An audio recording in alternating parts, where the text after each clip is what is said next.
All right, good morning. I'd like to welcome people to the January 18th, 2024 online meeting of the Seattle Design Commission. Our meetings are designed to meet changes in the Open Public Meeting Act in June of 2022 that allows in-person meetings with an online attendance component for commissioners and the public. Our meetings are being recorded today through WebEx to be posted later on our website. Our meeting today will start with a presentation and our final review of the fourth Trailhead project at Woodland Park Zoo. That will be from 10 until noon. The presentation is being led by Scott Crawford today, and a variety of people, both from the zoo and from Element. The action for that project will be by Phoebe Bogert. We'll be breaking from noon until 1, and then we'll be back in the room from 1 until 2:30 for second review of schematic designs for the Morgan Junction Park project. Commission last reviewed this in 2019. That presentation will be led by Leslie Batten and Zach Thomas, and the action will be led by Molly Spitalic. So for all of our meetings today, the format will be, the team will be providing a briefing on the presentation. We'll have an opportunity for public comment. We're not sure that we will have members of the public, but if we do, we always allow members 2 minutes for public comment. We'll make sure to look online as well. Each commissioner will ask clarifying questions. We typically start either with commissioners in the room and then go to the commissioners, and we have a number of commissioners online today. And then for deliberation, we flip that. We'll have them first, and then but we'll tackle that as we go. And following that, they'll deliberate and then provide you with direction and an action. I'll go ahead. Why don't we go ahead and start with introductions of commissioners in the room, and then we'll go online. And then we'll have introduction of staff and then the presentation team. And commissioners, if you have any disclosures as part of your introduction, just let us know. We'll start with Phoebe. Good morning. I'm Phoebe Bogert, Landscape Architect Commissioner. Good morning. Matt Elfs, Architect Commissioner. Good morning. I'm Molly Spitalic. I'm the Urban Design Commissioner, and I'll be serving as chair today. Valerie Keenest, staff. Michael Jenkins. I'm Jay Backman. I use they, them, theirs pronouns, and I'm the Get Engaged Commissioner. Juliet Acevedo, staff. Morning, Kevin O'Neill. I'm the Transportation Planning Commissioner. And then why don't we start with Elizabeth? Good morning, Elizabeth Connor, Artist Commissioner. Do we have any? I don't think we have any other commissioners online this morning. Busha? She had to drop off for a bit. Thank you, Elizabeth. Why don't we start then with the presentation team? Who wants? Katie, do you want to? I'll go ahead. I'm Katie Bang. I'm the Senior Director of Facilities and the Built Environment, Landscape Architect, use she, her pronouns. And we have Ken Kroger here from Woodland Park Zoo.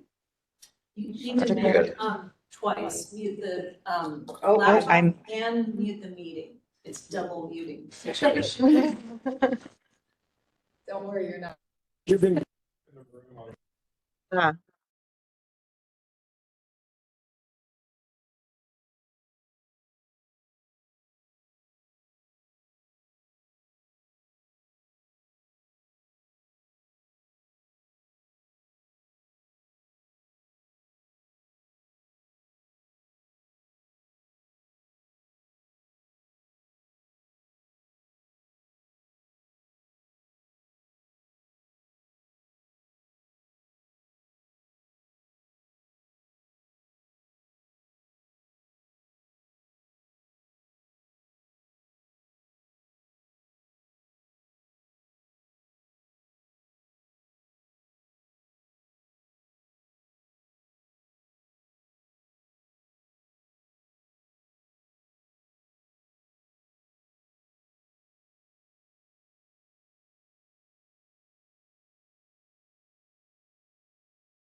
I'm not hearing anybody in the room anymore.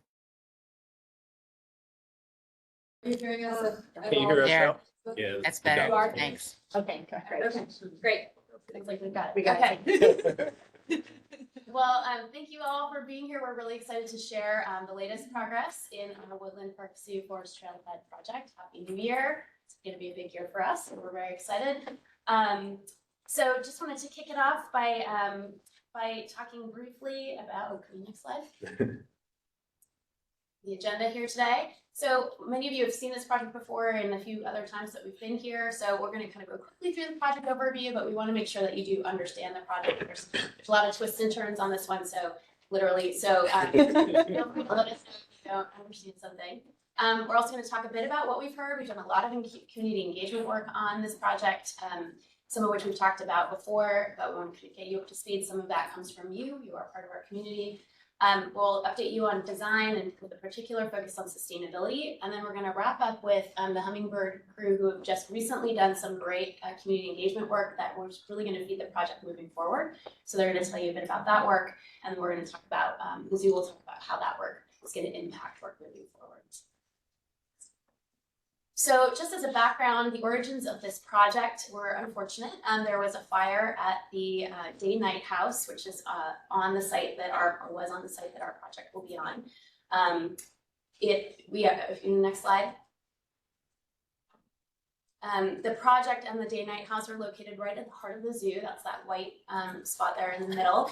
And for those of you, just a reminder, the zoo is located up on Finney Ridge, just adjacent to Finney Ave, with 59th at the top and at the south. Next. The project is located right at the kind of intersection of a number of important places at the zoo. It's just off the west entry, which is the primary entrance. About 60% of visitors enter through this entrance. There's also the south entrance for about 40% of visitors. So this project will be, for most visitors, will be one of the first things they encounter, but certainly not for everyone. So that's something we've taken into account as we design this project. It might be the middle of your experience, or it might be the beginning. The zoo is set up with a couple of major pedestrian paths that you see there in green.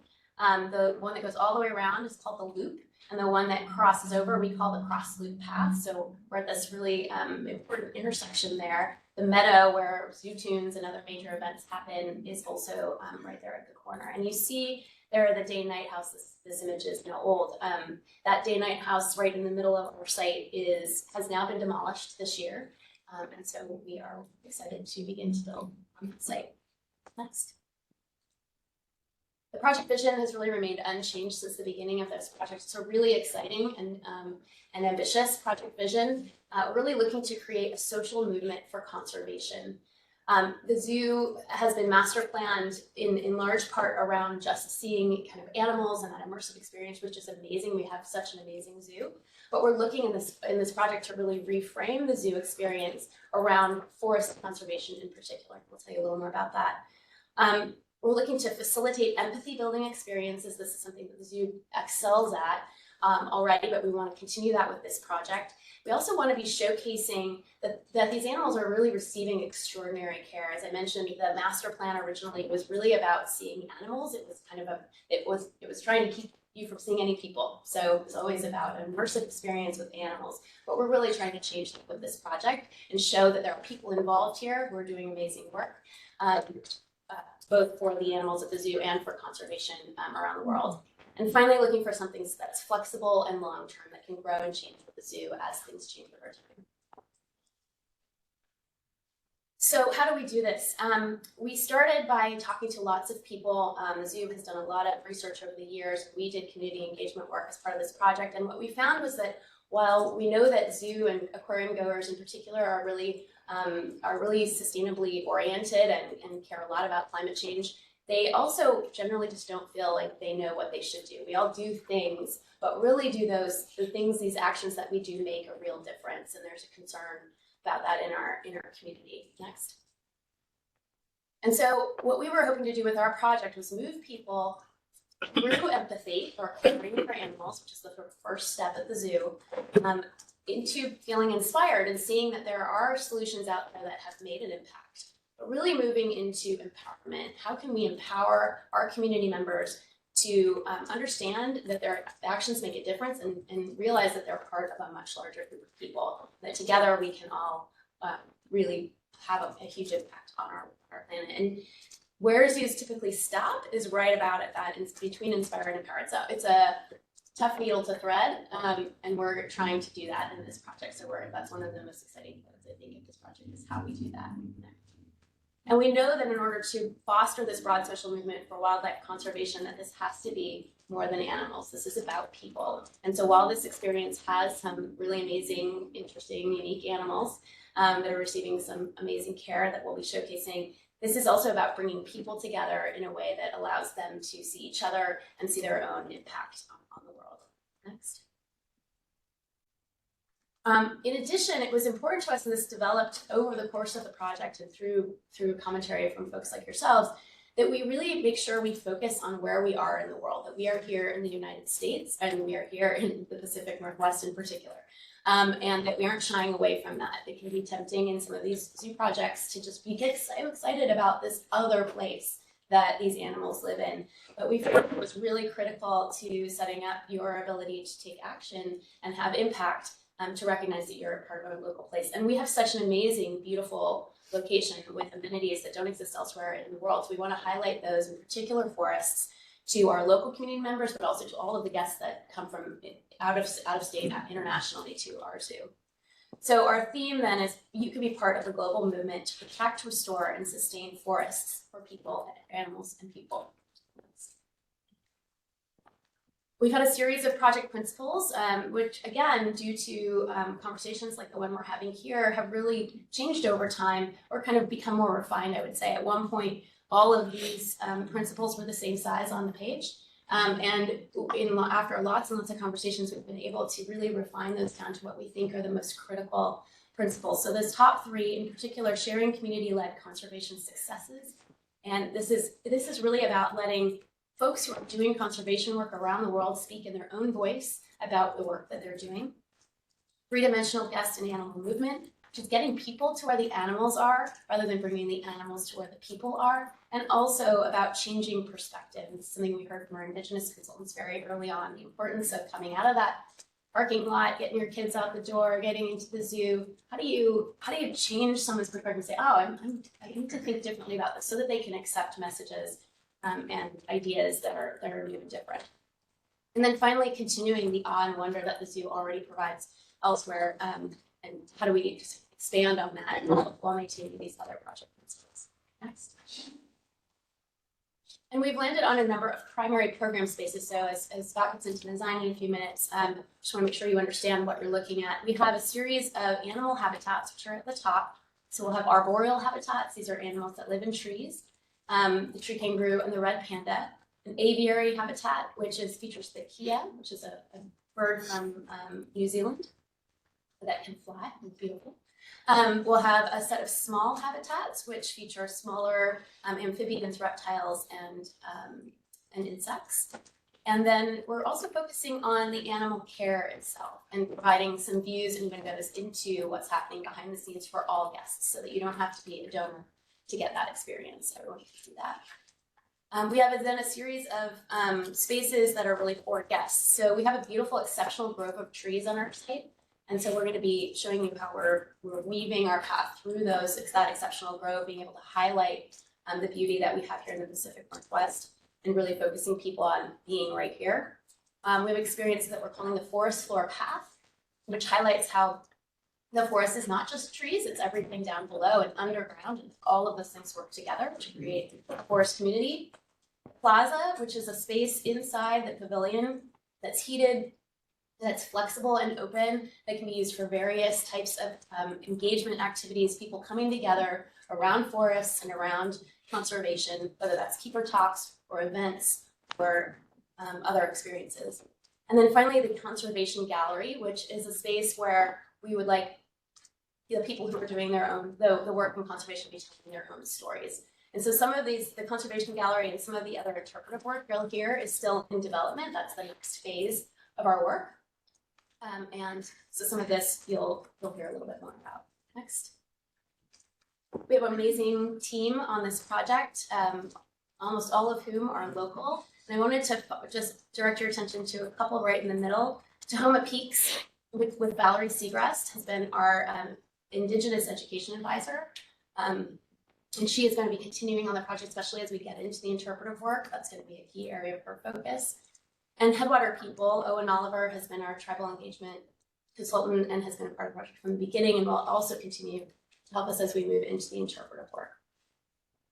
And then Hummingbird, who you'll hear from in a minute, has been just with us in the trenches this whole time. I feel like just getting in there and meeting with our community members and helping us find really interesting and unique ways of reaching people and talking with them about this project.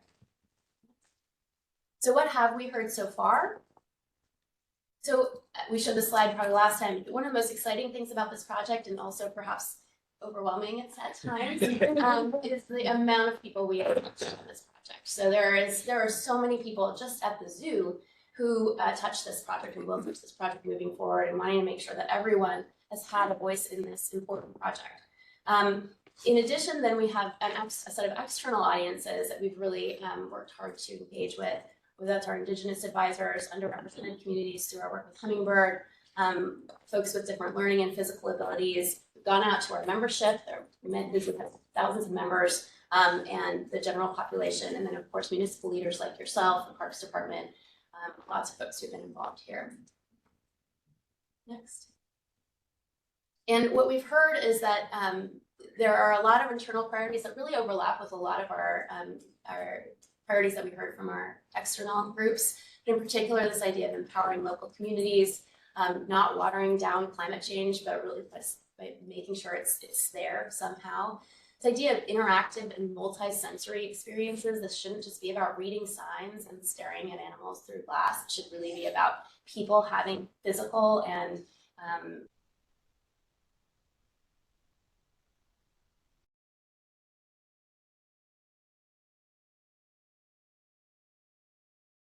between human and animal spaces. That is tough when we have animals that humans can harm, and so we want to make sure that we can keep those things separate. But we've tried really hard to find ways to blur that experience. Next.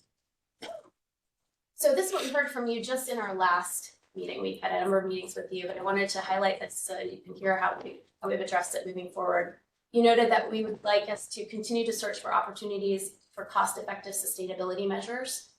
Continue to solicit and integrate the input of local Indigenous leadership, continue to offer a premium universally accessible experience, continue to seek input from BIPOC community members, and then to monitor the impacts of the interpretation and hands-on activities and costs. And this dovetails really well with what we've heard from our local BIPOC communities to ensure a continuous unified experience. So it's not just one thing in one place and another thing somewhere else, but that the whole experience really ties together. Slowing down and changing perspective. Again, this was an early note from our Indigenous advisors.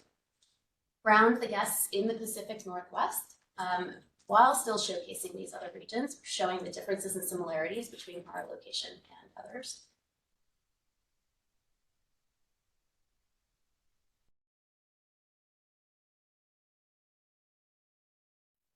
Give everyone a behind-the-scenes experience, not just donors, and define specific scopes for Indigenous education, interpretation, and art. And that's really a piece that's coming forward in the next round of work.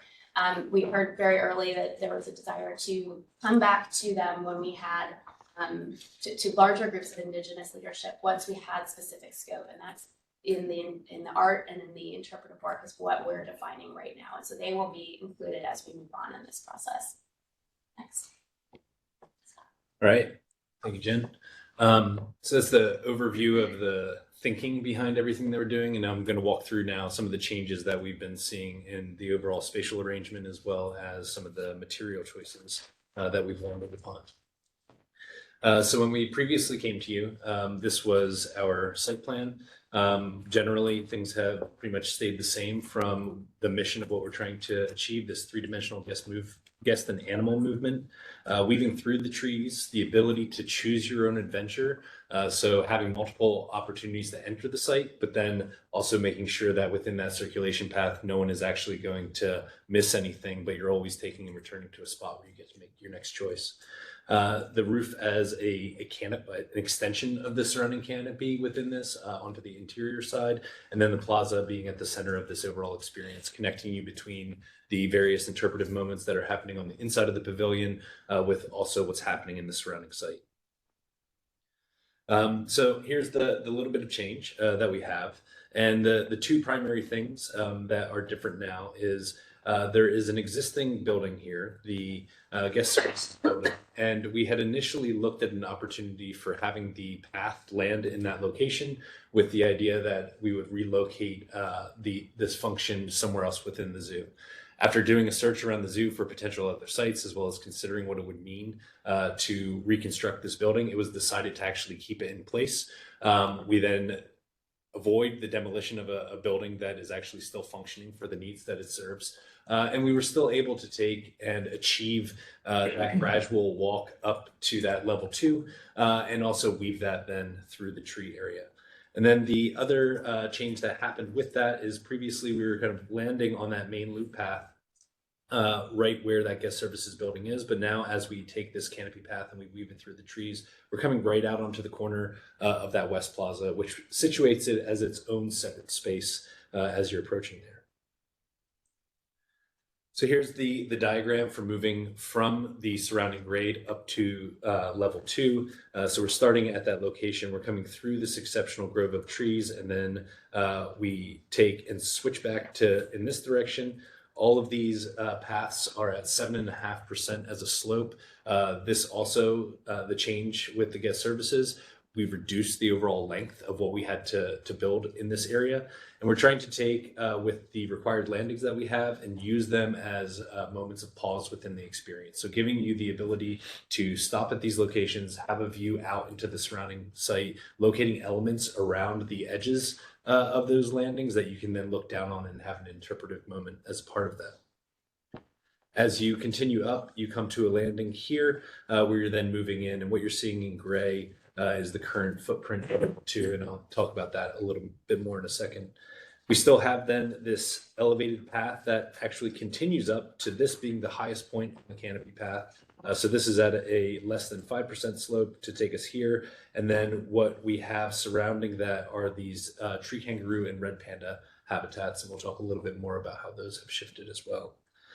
So with all of this, we're still offering that opportunity to take and ascend up to level 2, move through the tree canopy, and then we come to the interior. And then on the grade level, we have the forest floor path. This hasn't really changed all that much. From the south, you are able to take and walk through at grade the tree kangaroo and red panda habitats, giving you a different view into these various areas with landscaping around the edges of that. And then on the north side, when you're coming from the cross loop path, you have a nearly flat walk to that level 1 entrance, and using moments where we can weave underneath of the canopy path overhead. And we've been talking about opportunities for how can we take and even use the underside of that canopy path as a potential canvas for some interpretive moments. And then over here on the east side, we have our necessary service area that then enters into the back of house area of the building. So this is where we're coming in from the West Plaza. At this corner, you see the guest services building off to the right, and then the pavilion beyond. Looking at the ability with these two existing in the same spot, how they have similar palettes and tones of materials so that it feels like it is a variation from what's occurring on the West Plaza, but it's also in some ways an extension of what we see there. As we're thinking about what the experience is like for people moving up into this area, we're thinking about what is happening on that forest floor, how you're able to look down on these spaces. We've also taken and refined our overall approach to the canopy path system. In particular, we're looking at a weathering steel truss for the entirety of the canopy path, which then minimizes the amount of maintenance that the zoo would have to do on this, in order to then limit the loads going into our foundations and therefore limit the amount of concrete and rebar that we need. We're looking at pultruded fiberglass grating as part of that. And so this also allows us to allow any rain that's falling down on this to go right down into the site below. So we're not going to have any barren spots located under the canopy path. And then with all of this, trying to create that as this ribbon that is weaving through the landscape and leading you through this moment. And then we can see the pavilion beyond. We have the level 2 and level 1 entrances here. And then this would be a main view into that lower level habitat gallery.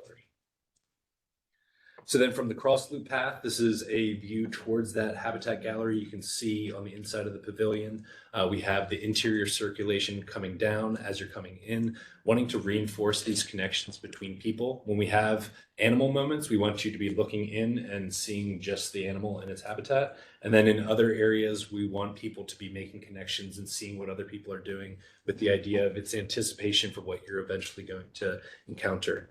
Working with Walker Macy on the landscape side, looking at how the landscape itself is also serving as an interpretive moment as we move into the building.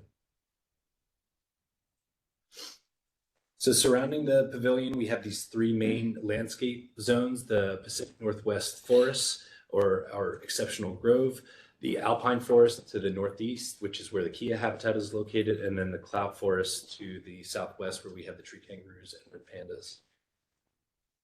Within that exceptional grove, those trees are a very important part of our site, as well as a very important part of the story that we're telling as part of this project. And that requires some sensitivity. We've been taking and doing some below grade with penetrating radar investigations of where exactly these major roots are for these trees, so that as we place the foundations for the canopy path, we are not going to take and inflict any harm on those trees. And this is also an area where we've been talking with Valerie and Owen about the potential for some indigenous art and interpretation to occur. The tree kangaroo habitats have undergone a bit of a change. Previously, we were concentrating the structure to the middle, and it was in somewhat of a tree-like form in order to suspend the mesh and allow the perimeter to be free of structure. In looking at that further and how we wanted to take and actually build out a naturalistic habitat for these animals within the space, we decided that it was actually more beneficial for us to move that structure to the perimeter, which then opens up the central zone that we can take and put within each of these habitats a large tree. That would be not a small one at the very beginning that would grow to be large, but we're looking at being able to situate a larger tree in this from the get-go, as well as affording us an opportunity with the roof structure above to have a number of climbing vines and other pieces for the animals to traverse vertically through these spaces. That's the exciting thing about the tree kangaroos and the red pandas, is the fact that they do like to go up and down a lot. And so really being able to highlight that from a guest perspective.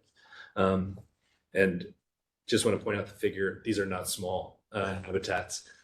These are, I think, going to be very exciting things to see these animals within. At the Kia habitat, this is playing off of an alpine beech forest from New Zealand.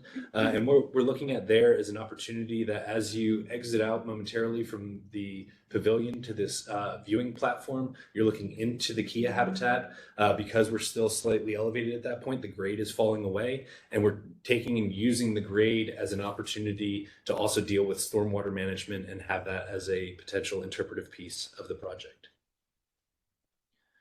When we previously came to you, the interior circulation was built up into what we were referring to as 3 terraces at that point. So we had level 2, 1.5 being 1.5 feet below that, with a few seats or seat steps in between, and then further down to level 1.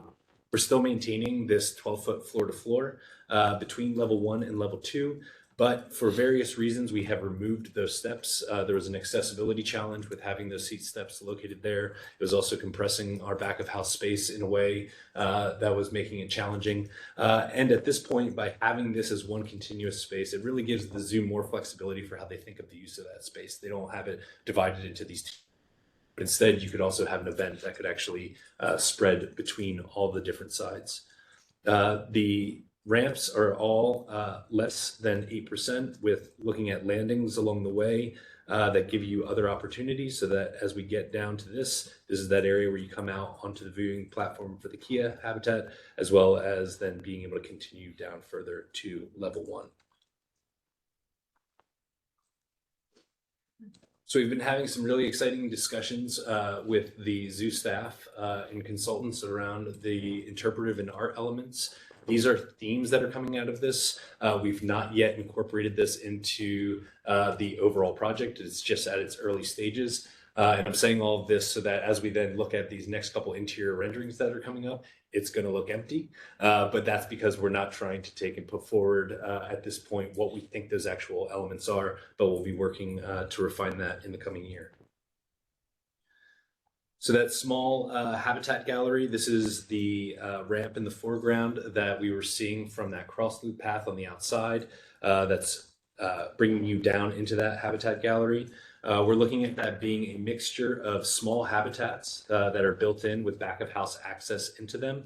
And then the idea that we have a collection of other interpretive material that would occur around that. And some of those might be static graphics, some of those might be multimedia that is showing up. And we're even looking at opportunities where the spaces that are behind this, given that they're the back of house working areas, might be small windows that allow you to see into what's happening behind.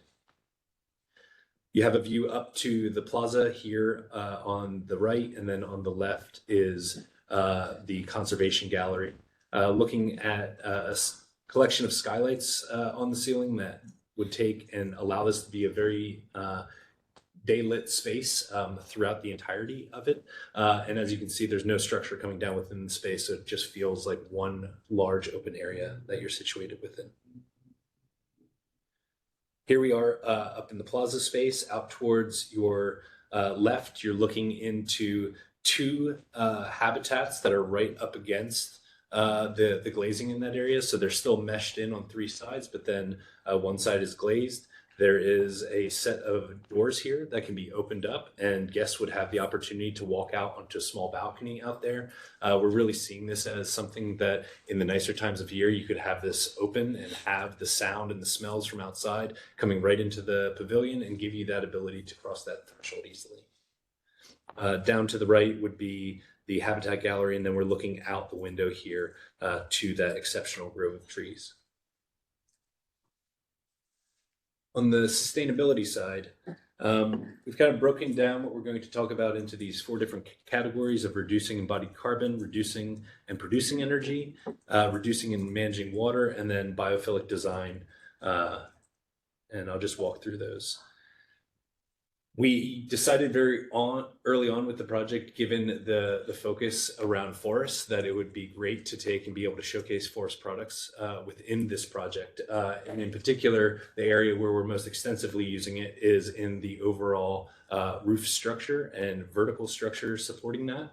And we're using a system of mass plywood panels that is manufactured down in Oregon by Ferris Lumber.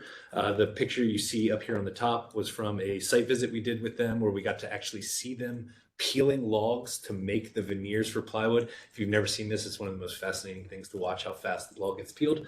I was geeking out. Down below, you see the mass plywood panels where they're taking 1-inch layers of plywood after they manufacture those and laying them up as thick as you need. We found an opportunity as we continued to study the project where this area that you see highlighted in orange off to the side was previously hollow core concrete planks. Concrete obviously generally having a higher embodied carbon than wood is going to have. We found an opportunity to actually turn this into a mass plywood floor system as well. So that was something that we were excited about, of being able to take and get even more of the structure to be wood. And Scott, maybe Yep. you might mention just there about the sustainability of plywood versus Right. cement. Yeah. One of the things we learned when we visited Ferris is mass timber is becoming very much a hot topic within the building industry. CLT is something that we've used a lot on projects. And what's interesting about mass plywood in comparison to CLT, when you make 2x4s, which then go into CLT, you use about 60% of the overall log that you start with. When you use plywood, so you're peeling this log, you actually use 80% of the wood to make the plywood. Ferris Lumber, in addition to that, is actually, they have a cogen plant on site at their facility, and they are producing 10 megawatts of power with all of that extra 20% that they don't use for their packaging, they're taking and using to create steam energy, and they're powering homes in the surrounding area. So this was a really exciting partnership for us, and also educated us to learn a lot more about what is actually going into this mass plywood system. Thank you for that reminder, Jen. Another group, and I think this comes back to us trying to celebrate the Northwest and the industries and resources that we have here. Another group that we're working with is Richlight. They're located down in Tacoma. If you're not familiar with their product, they're taking recycled paper and cardboard, turning it into these giant rolls. They're able to then dye those rolls a variety of colors. In this case, we're looking at this black color, and you can see all the laminations within that.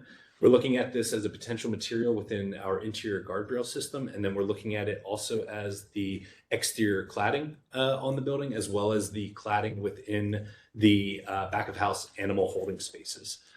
So the alternatives to this might be a metal panel system, or in some cases for the holding rooms, it could be like a PVC wall panel. But we're finding that this is a much more sustainable, environmentally friendly material for us to use that ends up having a lower embodied carbon. And the great thing is it's being made here in the Northwest. We talked previously about the retaining the existing guest services building. So that's preventing us from having to take and get rid of all of that material and construct something new. And so that was another strategy for us to look at the overall reduction of our embodied carbon.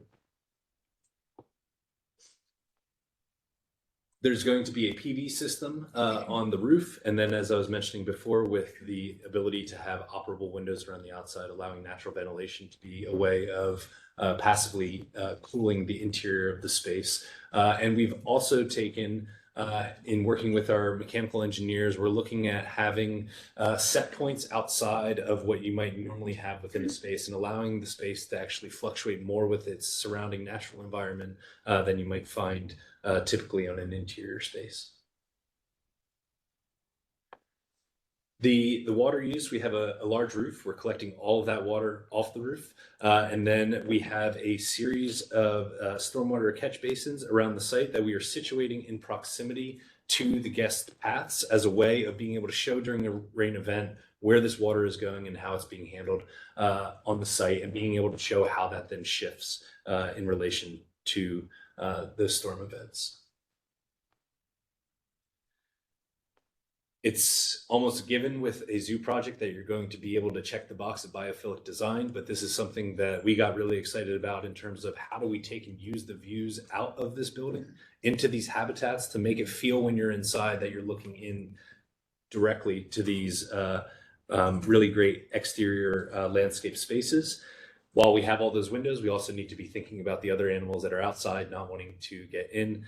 So we are using bird deterrent glass as part of this, and then looking at how throughout the project we can tell stories about the materials and the systems that we've chosen to not just highlight the habitats and the animals that are in the space, but how the building itself is being driven by choices that allow it to be more environmentally friendly. And there's been discussion around some of the interpretive material, talking about forest products and how we could relate that to the overall structure and the cladding and the other elements that we have. All right, so what's next? Go to the next slide. So we in the class, so we're at the point where we're wrapping up CDs, and what's happening now is the focus is shifting to the interpretive and art, which will be taking up the next year or so to design and develop. As part of that, the zoo invested in another round of community engagement work to really impact that work moving forward. And so the community engagement philosophy that the zoo has had, we've had on this project, is one, physical. We want to understand what people think and feel about our project so that we can execute in a physical form, architecture, landscape, etc. But we also feel like it's important from an emotional perspective, the interpretation, education, program, and art. It's really important that this project, these relationships don't just happen for this purpose to check the box, that these continue for the zoo. So these relationships that Hummingbird is bringing to the table that the zoo already has, that we've been using as part of our community engagement work, deepening and building those relationships. And then finally, that's all great, but how do we make sure that that works? So this idea of evaluation and making sure that we have everything set in place to understand how the impact this is going to have, and ultimately how we can iterate and build on that and make that better moving forward. Next. And so our engagement objectives for this fall, I should say fall of 2023. So prior to the content and design development of the interpretive and art, we wanted to explore primary interpretive themes with our BIPOC community members, in particular around conservation practices, everyday conservation practices, and community-led change. They were, I think, more listening sessions and trying to understand how these themes play out with these communities, as opposed to sort of showing specific things and asking for our feedback. So we really want to be able to pull that into the project. And then finally, as I mentioned, deepening and building these new relationships with the zoo and these BIPOC communities. So now I'll turn it over to Hummingbird for their discussion. Yeah, thank you. And thanks for laying that out, Jen. I think those priorities are really key. And for us, when we started this community engagement, we started with a racial equity analysis. So really understanding from a historical standpoint, one, the demographics, from a socioeconomic standpoint, linguistic trends, right? Issues that are relevant to Woodland Park Zoo, Seattle, the visitors, and the community holistically. So really using that to kind of help us also identify those systemic barriers that really limit benefits to the access to the zoo, right? And these opportunities for communities, and how can we continue to systematically change that? And then using these findings from a racial equity analysis to really help us guide this engagement strategy and to really create the engagement philosophies. And so that really took us through the whole first and second round of engagement, from the community surveys, right, to the focus groups, to the open houses and things like that, where we really got a lot of feedback. But as we continued on the project, like Jen said, really making sure these relationships were sustainable, not just to check the box, but also for the community to understand that these are lasting relationships that are trying to be developed, and that they are a part of the system, right? And people who are historically and systematically unheard, that their voices are heard and can be heard, and that they are welcome in these spaces. And so how can we continue to build that? How can we continue to build those relationships? And how can we continue to make sure that those voices are heard intentionally? And so one of the strategies that we did, again, with maintaining those relationships, is going back and re-engaging people that we engaged in those first couple of rounds of engagement. So that was people from the Rainier Vista Boys and Girls Club, that was the BIPOC Gardeners, that was the Empathy Collaborative, and that was the barbershops. And so really going into spaces where people typically aren't engaged at, right? So when you think about a barbershop, would you ever think that you would hear about a design project at a barbershop, right, getting your hair cut? And so how can we meet people in spaces where they are versus asking people to come to our space? And so again, really letting people know they are welcome. And then of course we added a few other focus group participants from Rising Stars Elementary, and then also Feminist STEM. But a large focus was really re-engaging those people that we engaged with before. Because part of it is we want you to see that we heard what you said, right? This is how it impacted the first wave of design for this project. And then also, how can we continue to keep you engaged so you can help us, so you can continue to build these relationships with us, and so there can be a strategic partnership within a community, and not just for us to check the box. And so conversations that we really talked about this engagement around was really the perspectives on the project principles and some of the potential renderings from a design standpoint. And so, we asked people to take a moment to look at some of these current designs and really share their thoughts and inputs. We also talked about everyday conservation practices and really helping people identify the actions that they already take in conservation. And so people do things already. And so how can we share those stories? How can we allow people to tell those stories in these everyday practices and these everyday conversations about conservation? And again, because a lot of times some people might not know that the actions that I am taking aid in conservation or are part of conservation. So how can we highlight those? How can we showcase those? And then how can we showcase them for other people to know that these things are going on? And then the same thing from community-led change is that change happens, right? There is change that happens, and there are people in the communities that lead change that are never talked about. How can we continue to highlight those folks? Can we continue to share their stories?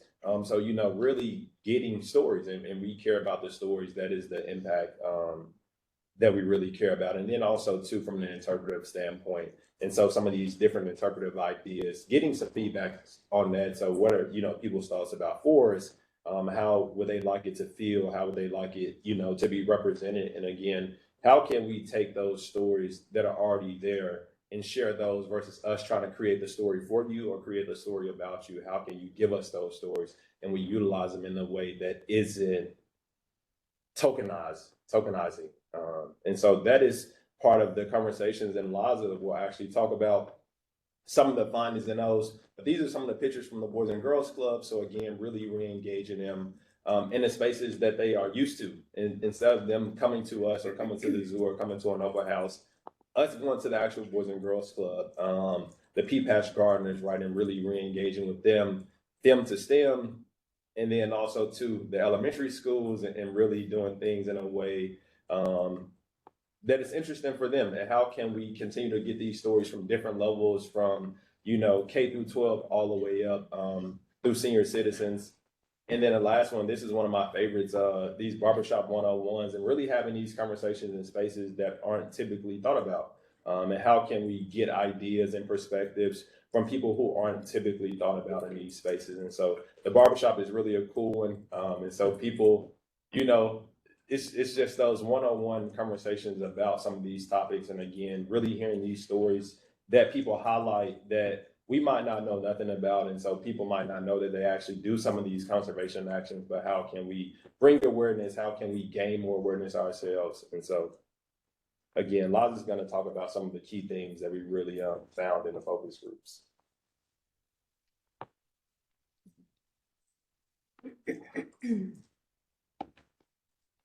Thanks, TB. When we engage, so one thing to mention about the focus groups, we engaged with adults and we engaged with kids. And so we, out of those meetings, they were not intergenerational meetings. And so the ways that we engaged reflected who we were engaging insofar as the specific questions we asked. We had basically a guide, a facilitator's guide that we used more when we were with the adults, and then a slightly revised version that we used when we were with kids. When we engaged on the topic of take a look at these renderings, let us know what you think about the design, overwhelming the comments from people across the board was supportive, excited, encouraging. People told us that they'd like to spend time in this exhibit. There was, in particular, a lot of enthusiasm about the design spaciousness, the integration of natural features, how you could be inside and feel like you were outside, and the spaciousness, natural elements. Those are the main things. Spaciousness and the natural features that gave you the impression that you were inside or outside while you were inside. People are interested in animal welfare. They wanted to, like when they had questions that were more challenging about design or about this exhibit, it tended to be directed at animal welfare. So it's I think gonna meet the community where they are to have them able to see how the humans are caring for the animals in this exhibit.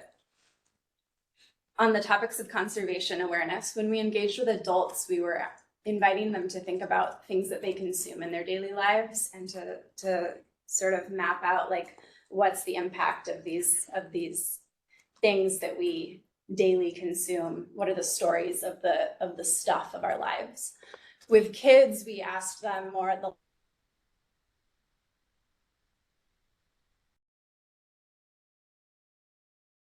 ways. With kids, the topic tended to be trash, recycling. With adults, it was interesting to note that some adults would talk us through like this whole story about, I remember in the BIPOC gardeners, a woman sharing about learning about all the water that goes into growing almonds so that we can have almond milk, and then how she decided that she was going to switch to oat milk. but then ultimately decided she was going to go back to drinking almond milk because she prefers it. So it was interesting, it was interesting to talk with adults and hear them tell this whole thing about how they became aware and they decided they were going to make change. And then they decided that they were going to go back to what they were doing before because they preferred it. So, careful in our attempts to empower people, like how do we actually empower people to adopt change? So the other thing with conservation awareness is just that people do go to the sources and they're telling you these stories. They'll tell you it was either this documentary they watched or this organization that taught them something or this person in their life that they look up to who told them about something, or a travel experience, people that went and were out of their home and then had this really notable experience where they saw contamination of some kind. So the sources where we become aware, we're coming up in these stories. Shared learning and connection. So here's a quote. I didn't start thinking about how food is sourced until working with Nurturing Roots. This person is sharing with us about a specific organization. It's one of those source points.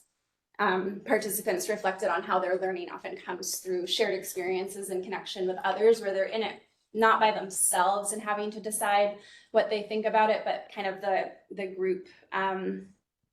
the group buzz when you're with other people, and a heightened awareness can make you feel like less alone when you're making a decision about something, versus if you have the sense that you're the only one that maybe is aware of something, am I actually going to do anything about it? But if I have a community I sense that I'm with others and we can make this change together, there's some extra energy around it. Modeling conservation practices. These were when we were engaging people, asking them to tell us about the actual people in their lives, like the change makers and our heroes. And so people, sometimes they talked about themselves, pat themselves on the back, but they would often share about parents, community leaders, teachers, national heroes. Martin Luther King Jr. came up a number of times. Celebrities came up, like Leonardo DiCaprio. Greta Thunberg came up. So who are the people in the world, and they're at like familial, local, community, and then also national, international levels that we can become inspired to make change.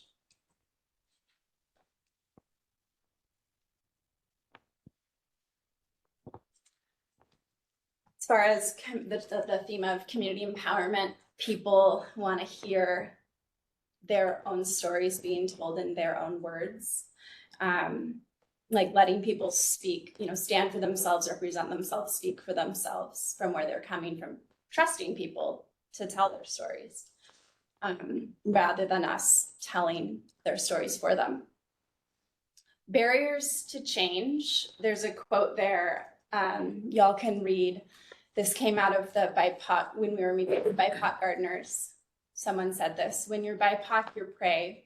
And if you show weakness, you'll be attacked. So even when you have a chance to learn something new, the impulse is to pretend like you already knew. So to avoid the judgment about not knowing, you pretend to know rather than kind of moving into the learning. You're guarded about the actual learning process. People also, they referred to structural barriers. So like the structures of the world that we live in and how the actual physical structures will keep us from changing or seeing pathways toward change. Financial, whether it's perceived or actual, but the perception or direct experience that whatever change might be more sustainable for you is going to cost you more money or potentially more time. Behavioral, it's like what you're used to doing or what you see modeled in your community. Being unwilling to, like the fear to be the change maker if it's not what the people that surround you are doing. So there's kind of a social behavioral nexus there. Cognitive dissonance comes up. People like the overwhelm, climate change, pretty overwhelming. The stakes are high and the icebergs are melting, and are we doing anything about it fast enough? And when we read the news about it, it's easy to go just directly into this overwhelmed panic stage. And it's easier to keep your head under the sand when you start to feel that pumping through your veins. So social, financial, behavioral, those are the main type of sort of categories for barriers to change that were coming up. And then I guess just the last thing to like pin in that barriers to change is the fact that even when we become aware and choose to change, do we then stick with the change? Because it was interesting that came up in the conversations with adults that we don't always. We may revert back to what is familiar or just our preference. Something else that was notable when we engaged with kids versus adults is that there was more optimism when we engaged with children.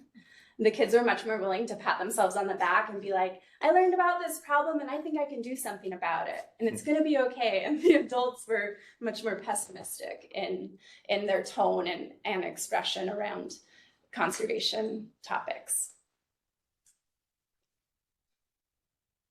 These are some of the design instructions from the first graders we engaged with. They told us that they want to touch and feed red pandas. They want to touch water. They want to listen to birds, learn about the life cycles of flowers, learn how animals live and grow, learn how fish breathe underwater, learn about red pandas, learn about how monkeys survive. And I really appreciate these desires, because I think as adults, we blaze over so much in life, and I could learn a lot about how animals live and grow. It's wonderful to capture the inspirations of children. These are some direct quotes from our focus groups, our recent focus group sessions. I remember learning about climate change. I think people are ignorant of their impact on the environment. I learned to not destroy the community that you are from. It often seems like the most sustainable options are the most expensive. I make things better for everyone by helping my mom recycle. I think that was a kid patting themselves on the back. I'm a change maker. I'm doing the thing.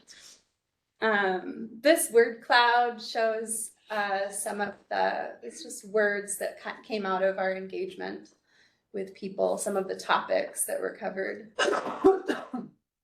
when we engaged on the levels of conservation awareness, change making, and the renderings of this exhibit.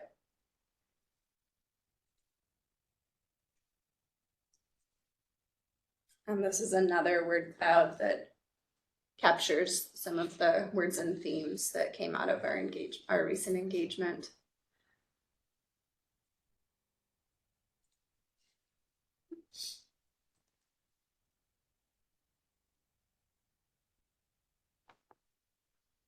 And so from a recommendation standpoint, just to sum it all up, what we gain from that is really making space for stories, for people to tell them stories, and not for their stories to be told for them, but for them to be the storytellers in that space.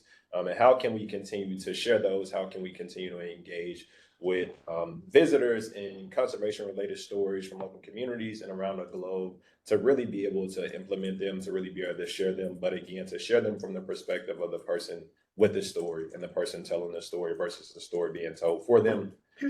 Really making space for connection, and considering how people connect with each other. And so part of that is we've seen that people have either a place or a person that has really inspired them to make change, right? And so how can we make a space like that and make this space a space for connection, so people can connect with other people, so people can continue to be inspired, and people can continue to learn through different connection points. And then making a space for action. How can we really take action, and how can we really create this space for action? And so how do we inspire people to actually take action, right? Not just, okay, learn about it, but how can we get the action moving forward, and making sure that these models are equitable, and that these conservation practices are really restoring indigenous practices and history and stories. And so how can we continue to do that from a design standpoint, from an interpretive design standpoint, and again, really be in that space or that person or that system that really teaches about it, that showcases it, that tells those stories, and then also inspires the action behind it.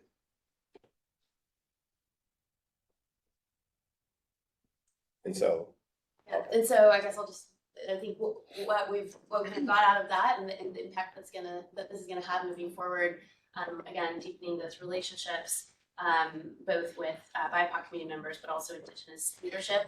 So that second point, deepening the relationships by further collaboration on the project's interpretive programming and art elements. I think we'd like to find some specific scope for them, but we're kind of working through what that means. Incorporate authentic voices and stories into interpretive content in the exhibit program. These guys just presented to the zoo team a week ago now, and so we had a great kind of just brainstorm conversation. How do we take what we learned and really begin to apply it here, but also across the whole zoo, right? This isn't just for this project. This is going to be useful in all walks of life at the zoo. Yeah, and that's continued work that we are doing with the zoo. This project is part of it, but it's also work that we are doing at the zoo as well. And so one of the things I want to note, just last week, deepening relationships and moving forward with this work. We are in support right now of legislation that is under Senate House review as we speak. One of them is, one of the bills that's coming up is a bill under Senator Leas to reduce the use of neonicotinoids. What is that? Those are pesticides that impact pollinators. And so the zoo is actually one of the lead NGOs in supporting the reduction of these neonicotinoids. I think I'm saying that right. And I've been working with Senator Leas on this. And so we reached out to BIPOC partners and said, are you guys in alignment? Do you want to help support this? Would you be willing to speak on this topic as well? So there's a lot of connection. That's with our Government Affairs Committee, which isn't shown here on this team, but we have many teams at the zoo that forward this work, not just with this project, but elsewhere as well. Learning and innovation and engagement.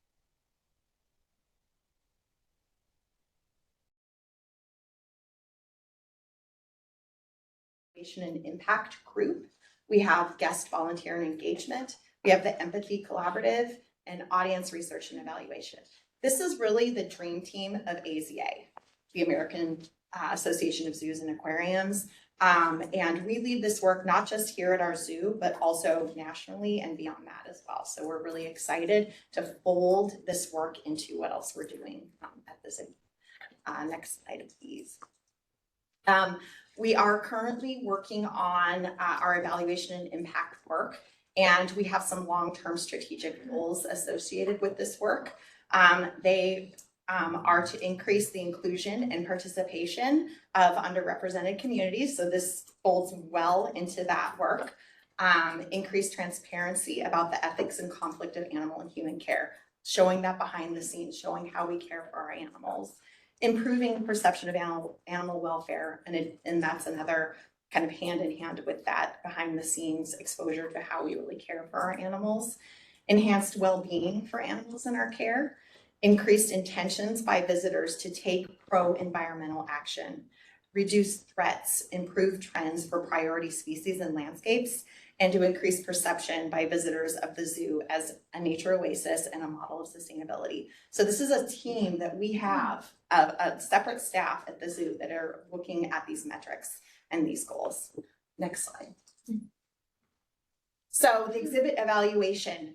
So we're going to be doing this on other things, but we're also going to be doing this with this exhibit. Obviously, this is a major exhibit for Woodland Park Zoo, and this is a great test for this work. And so with this evaluation, we will be creating a detailed evaluation plan that will develop and measure our success and learn about the visitor experience. The exhibit's intended outcomes and the zoo's long-term strategic goals will inform the evaluation activities, and our new evaluation and impact team will gather the relevant information through methods such as surveys, unobtrusive observations, and interviews.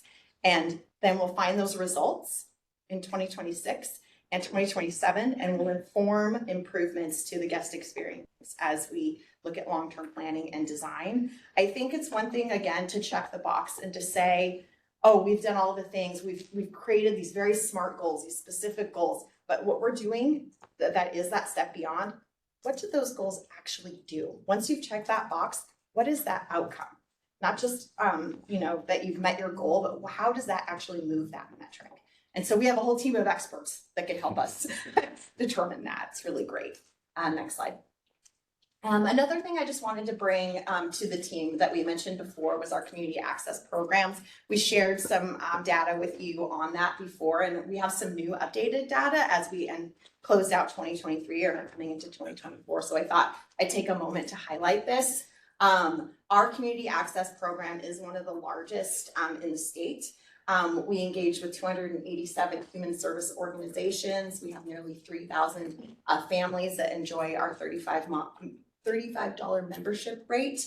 And we have more than 110,000 zoo admission passes that have been given for free to folks. 110 zoo camp scholarships, as you see, and 23,000 King County students that get free group admission as well.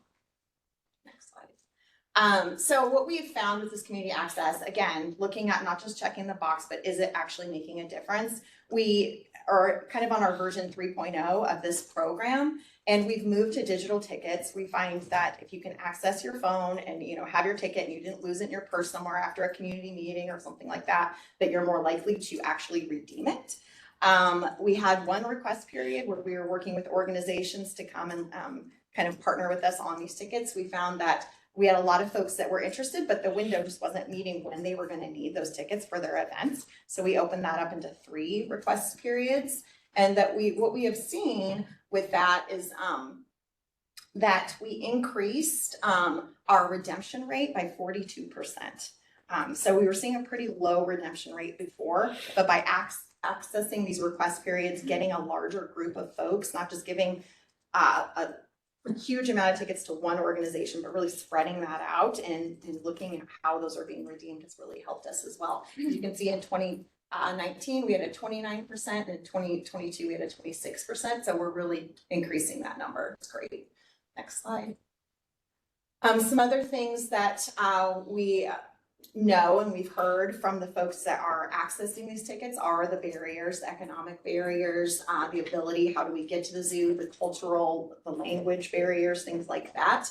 And like I said, we have new partners that has really increased our redemption rate. That group rate is 42%, overall is 52%. We've created virtual experiences. So we know that it's sometimes hard to get to the zoo. So how can we reach out to you and meet you where you're at and have virtual experiences? So we have that. We have in-person biannual meetings. We've heard that sometimes, it's just easier for folks to meet and have their questions answered in person. So we've offered that as well. Discounts while you're at the zoo, discounts at the store and for food and things like that through the program. Really excited to announce we have a King County Metro partnership. So we've been working with Justin Umagat, who is on our board for Metro. And now we have a shuttle service that is specific to those who want to come. It's not you have to meet a bus on Tuesday at 8:15 and that doesn't work for you. It's I have a group, we want to go, here's where we want to go, come pick me up. It's really great. So we're piloting that. Yeah. I want to name, we have a 5-minute warning. Okay. And we also looked at who was using this program. And so not just looking at broad demographics around King County and Seattle, but who's actually using the program and tailoring language to that. That's what I have. Took a minute.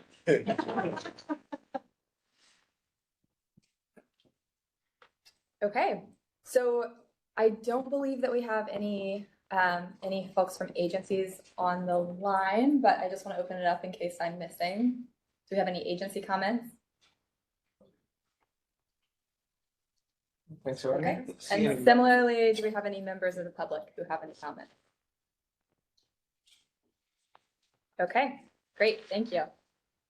So we're going to go around and first we'll be doing clarifying questions around the room before we go into any of the discussion and comments. So we'll start with commissioners online. We'll start with Elizabeth online. Thank you. This was really great to have seen this in multiple iterations and to hear where you are now. I had a question. I realize there are challenges keeping human and other populations separate for some reasons. But I was intrigued by the balcony experience where you could, and I'm just wondering, are there, is that the sole space where that almost hidden invitation happens, or a surprise invitation, or are there other places where that happens, that might happen? Throughout the entire set of exhibits that are mesh enclosed, you're always maintaining a 4-foot separation because we don't want any digits being nibbled on. But it is always the intention that you're able to get right up against those edges, and then offering opportunities for the keepers to also interact with the animals in a visible spot so that visitors can take and see that direct interaction happening. Those 2 habitats that are right up against the glass, the intention there is there will be a ledge that the animals can actually hang out on right up against that area, so that you could get an up close look at them there. But then otherwise, we're always maintaining a small separation. So even when you're out on that balcony, you have that 4-foot distance. But if you're on the forest floor path, you're able to get right up against the edge of those habitats. Again, just separated by a small rail. And I would say the same is true with the canopy path to that point, like this idea that you're up in the weaving through the trees. I think you'll be surprised at how close you feel to those animals. It's a very different experience than elsewhere. See. Thanks. I also noted that you incorporated people, and especially people working, as part of how all of this comes together. And I'm wondering, are there opportunities for people working at the zoo to actually interact very directly with visitors? I understand you can see some of what's happening with caring for animals, but are there interaction possibilities as well? I realize this is programming. Yeah, we have keeper chats. We are intending to have keeper chats with the tree kangaroos and red pandas specifically, and I imagine that we would as well with the Kias. And then we also have our volunteer docent program, and so there will be docents there periodically that will talk about these conservation stories, these messages, and specifically about our animal care as well. So there'll be several different opportunities such as those. And one more question. You've been speaking about this next phase, which will involve interpretive materials and also art. I'm wondering if you are working with your existing partners to find artists for this art, or if you're interested in going further afield, possibly through city sources or county sources for artists. So we've looked at going through like the Office of Arts and Culture for art opportunities. We're told that there's not funding there for us for those opportunities. We are continuing to pursue grants for opportunities, and we'll be working with Tahoma Peaks and Headwater on that as we're going through the interpretive work process. So okay, thank you. Mm-hmm. I think this maybe goes to Ben now. That's correct. Ben's the next commissioner online. Thank you. I was a little late. I missed introductions, but I'm Ben Giss. I'm the architect design commissioner. So sorry about that. It's a remarkable project, and I'm kind of blown away by the breadth and depth of the information that you guys have provided here. So I don't think I have any questions. I think it looks amazing and great, and just excited to see it built. So anyway, that's it for me. It looks great. Thank you. We'll be starting in the room with Kevin, and then we'll continue in the direction of Phoebe. Thanks. So really appreciate the presentation. I really appreciate being really clear about what's changed since the last time we saw this. That's really helpful. I presume it's helpful for the public to see sort of the arc of change too. So I think the only question I have relates to that. So from an accessibility belief standpoint, as you noted, that was one of the top issues I think about last time. With regard to the community outreach, did you talk specifically to people who were mobility challenged or accessibility challenged about it? Did you get feedback from people about the changes to the ramp configuration of the trail or anything? I'm just curious if you heard any specific comments about that. So we didn't, we talked with people with diverse abilities. We didn't necessarily bring up the changes with the ADA access or like the, but I think that could be something that. Yeah, it wasn't work that was done through Hummingbird. However, it was work that was done through the zoo. And Okay. so we have our own accessibility and inclusion manager. I don't know his specific title, but he held some workshops as well, Okay, going over the mobility or access. And were people generally support, you know, Yeah, I think understanding they were that- really excited to Or- see that we didn't really have areas that weren't accessible. Right. So through our interpretation workshops and through some other workshops that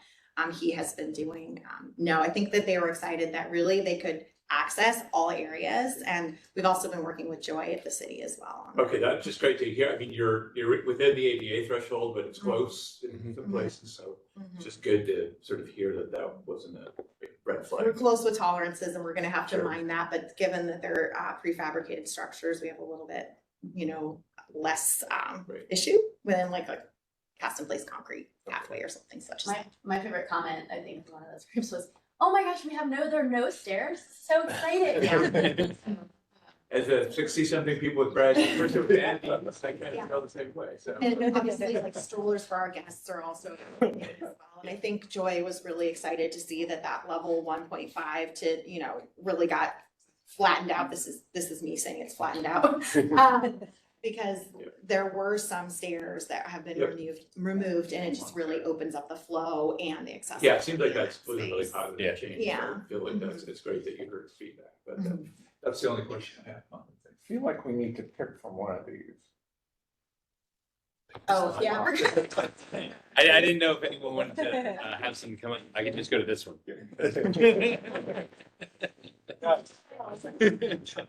No, I got it. Thank you.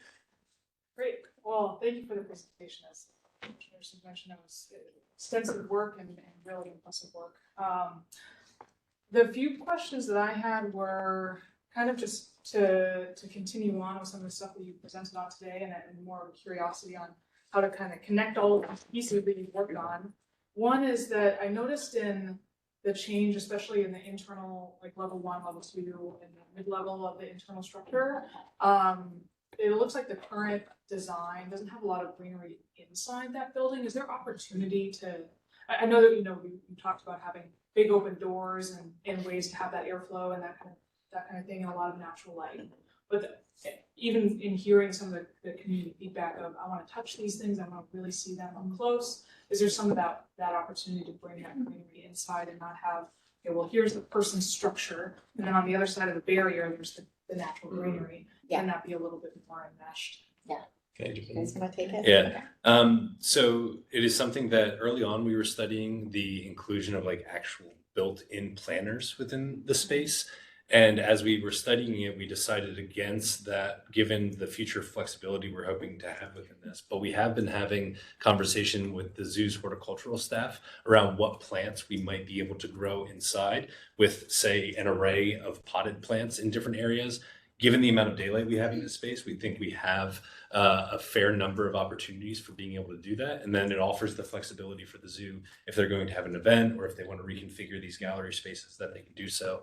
The other side of it is the more plants we would try to have within planters, the more lighting infrastructure we were going to potentially need depending on the plants. And that was just pushing us in a direction where the cost and the energy side of it was exiting from where we actually wanted to see the project going. And it goes back to, again, what we're showing within these renderings feels very spare at this point. But there's versions of this, I would say, where all these walls are covered with things with the idea that we can also have a collection of plants around those edges. Okay, yeah, that's great. And I think the other question that I'm curious about is, you have done extensive work in being involved with other organizations and other communities. And, you mentioned the work with King County Metro, and I'm curious, in this effort, is there going to be an amount of allowing for opportunity for the community members themselves to be engaged with some of these organizations to almost not only show, hey, as the zoo, this is what we're doing, but also, this is how you can be involved in the same ways? Because I think both in being open about the intentionality that you have put forth, as well as leveraging that as an opportunity for community members themselves. Is that something you put down? I love this question. It's great. Yes, we've thought a lot about that. And as we've said, we don't want to be the heroes that go and tell you how to fix the world, right? We want these to be really led by community, from community. We talked a lot as a group about unpacking that quote about when you're BIPOC, you're prey. And why is that? Why can't you move from that level? And it was further discussions with others that are not white like myself. Something that I heard and learned from was, well, you need to be able to see yourself and you need to be represented by yourself to get past that, right? And so we've talked a lot about that, and that's where we used to call the plaza the exchange space, and that's really what it's about. It's about having a platform for folks to be able to share these stories, to talk about them, what they mean for them, and to forward those stories. And so that's why this engagement work was so important at this point. And you guys can jump into, I'm talking a lot.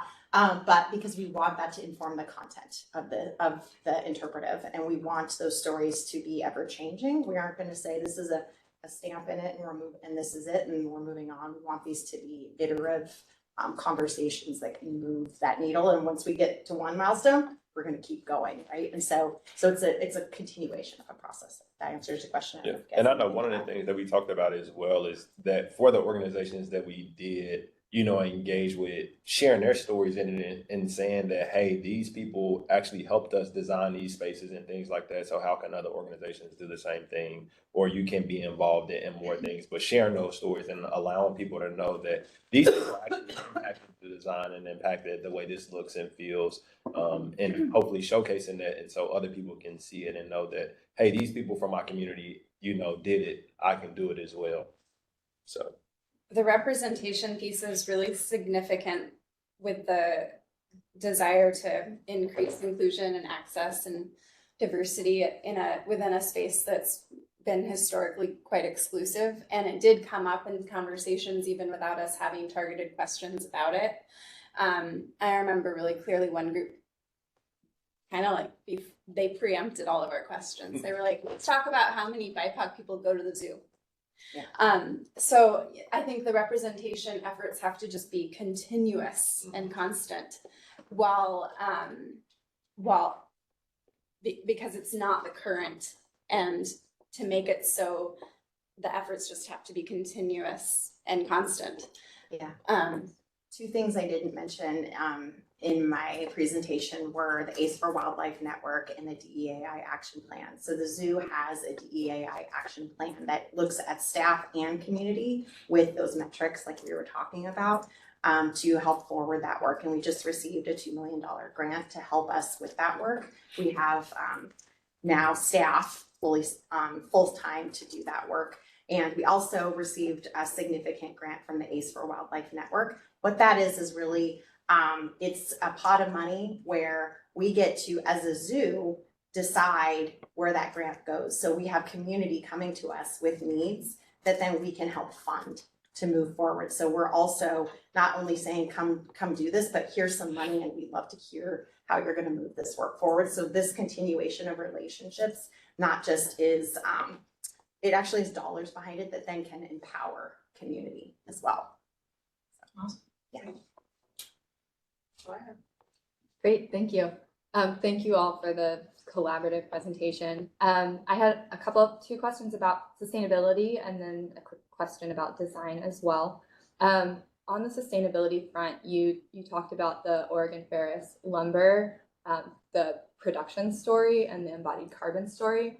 Do you have clarity with them about the sourcing? Yeah, they actually have all of their own managed forests. And I would not be able to go into detail right now as to their practices, but I think the fact that this is a company that I think has been around for over 100 years, managing these forests, mainly making plywood, and now they're transitioning into the mass plywood panels. But it was something that we had asked some questions about, and they're locally sourcing a lot of their lumber from around where they are in Oregon. Okay, great. Thank you. And then during the construction process, are you doing any tracking of emissions during the construction process and on impact on the site during construction? That I do not know. We are from an animal welfare standpoint.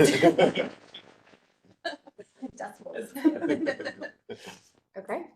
And then on the design front, you talked about the preference for the community of this kind of open space and the appreciation for it, as well as the flexibility potential for that open space. I'm curious, in engaging with all of these groups, is there already thinking about this as event space? Are there items that would need to be stored to support community functions in this space? And are there storage facilities that keep that space feeling open? Yeah. So one of the discussions we've had around some of the interpretive content that could live within this plaza space when a non-event day is going on is that they would actually be on casters or in some way movable, while also considering what does it mean to stack these things up against the wall and not have them feel like a bunch of stairs stacked in a corner, but instead they still feel like an interpretive moment when that happens, which I think is an exciting opportunity. In addition, there are storage areas located down on the level 1 where we could bring things up. So given that we've been thinking about the ramps and making sure that we can actually get things onto the ramps and bring them up there. And there was an effort to avoid a need for an elevator within this space. So we believe that we have all those clearances and one of the things that the zoo I know is very excited about is we have a small room that's called a docent closet. It's actually a reasonably sizable room. They never have had this. They're like, if you're a docent, you have a cart with a bunch of things on it. It's just sort of shoved in a corner over here next to this, and maybe you need a key, access key to get into it. So we were really intentional about having this space that's ADA accessible, or sorry, that's just accessible, that is easily accessed from the ramps, and you can easily get to it, move around, and has enough storage space. So I think things like, if there's additional needs for storage for community events or things that might start to happen there, that there's that place for it that's kind of specific, which is good. Great, thank you so much. I'll pass it to Matt. Questions? Just one quick question, just down in on the architecture.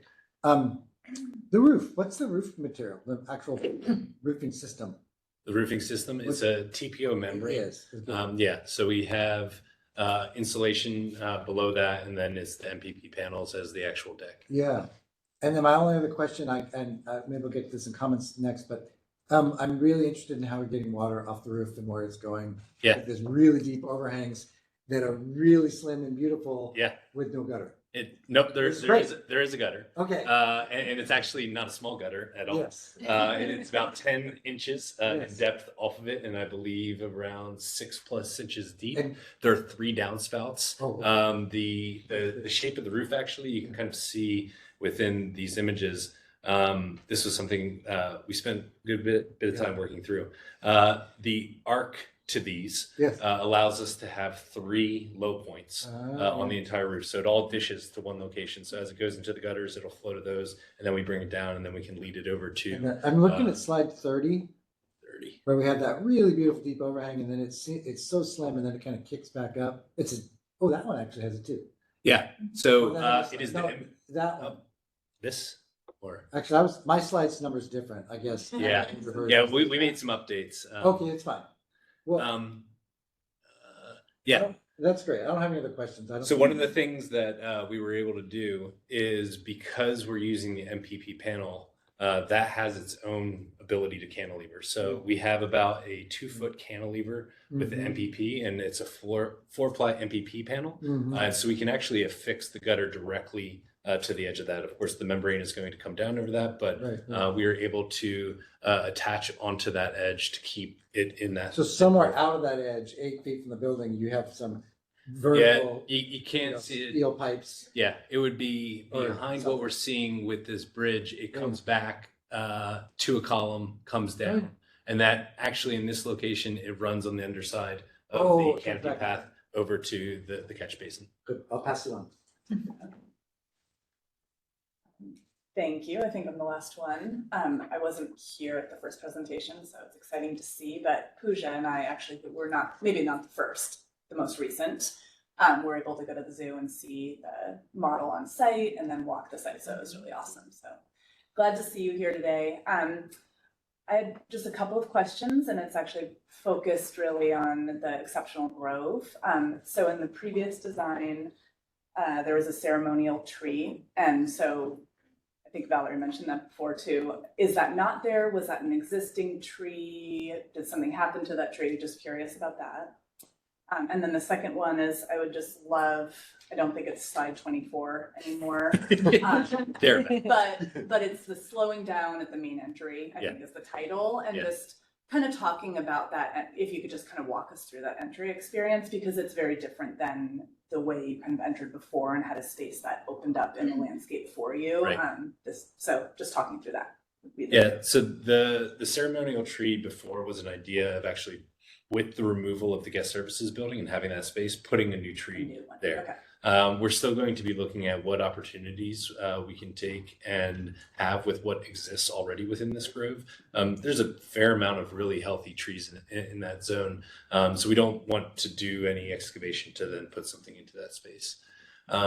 With the slowing down and kind of taking it all in, I think one of the things we've been considering from the very beginning of this project is how are we engaging more than just your site as part of the census. So as soon as this initial run is similar to the surrounding sidewalk, concrete path that's elevating you up, but as soon as you get onto that elevated path, the sound of your footfall is going to completely change. We've been talking about how as you come around this and as you get what we can't see out of this image on the left, that one landing spot, using that as an opportunity where at that point you're about 8+ feet off the ground. So having an opportunity with what's happening with the landscape down on the ground to look down on these things with the ability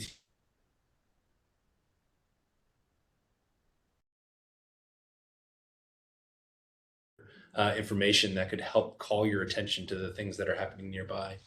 When we're on the forest floor path, we've been having discussions around how do we create tiny moments along the way. So how do you have something like a nurse log? How do you have almost like a scavenger hunt like thing where there's small objects hidden within the landscape that put you into a mindset of, as you're walking along these paths, you're not just trying to get to the doors to go inside, but that there's all these little moments of discovery you can have. So far, these are concepts that we're developing with the interpretive team that we haven't yet turned into the actual experiences, but those are the types of things that we're looking at. Is how do you take advantage of the length that we have available and try to sprinkle within it these moments for people to kind of be on the lookout for things that they might be able to discover along the way. And one other note, with the original design, when the guest services building wasn't there, there was the ceremonial cedar, but then there was also sort of a indigenous education and landscape component, and we're really trying to keep that, but trying to find different places for it. So we think that actually going through the exceptional grove is an amazing opportunity to really highlight Pacific Northwest, and working with Valerie Segrest, who's a botanist in education, trying to figure out how can we selectively include some plants that we can begin to look at. Is there art that might go in that location? And then also this idea of how do we potentially culturally modify some of the trees that are there, or trying to begin to show some of that ability. So we still want to make that happen. We're trying to figure out where the best spots for it to go now are. Thank you. Okay, and at that, I'll turn it over to Phoebe, and she'll be leading the comment period and action. Good. Hey everyone, I'm going to give us a couple of categories for discussion.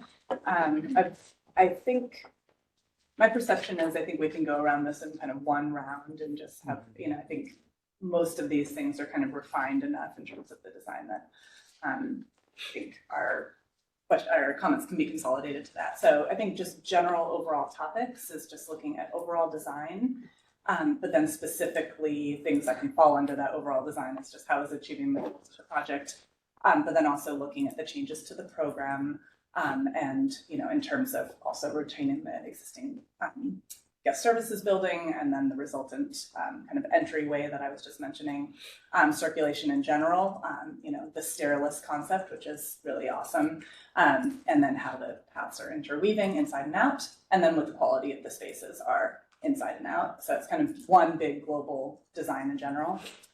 The second is, and this piggybacks really on, I think, on the design very much so, as how the team has responded to previous comments. So just looking at increasing sustainability measures, and this is overall for the project, how the team has continued to solicit input of local Indigenous leaders, look at universal accessibility, which I think we have good responses on, and then community engagement and the BIPOC conversations that are continuing. And I think we've had really good conversations today about making sure that really continues and it's part of the user experience. And then thirdly, interpretive elements and those refinements that just start to continue to keep the richness and the granularity and augment this whole experience throughout the project. So kind of three: design, previous comments, interpretive elements, and experiential qualities. And then in terms of how we'll move through, can we just start online again and do the same direction? Does that make sense? Yeah. So I think Elizabeth first. Okay.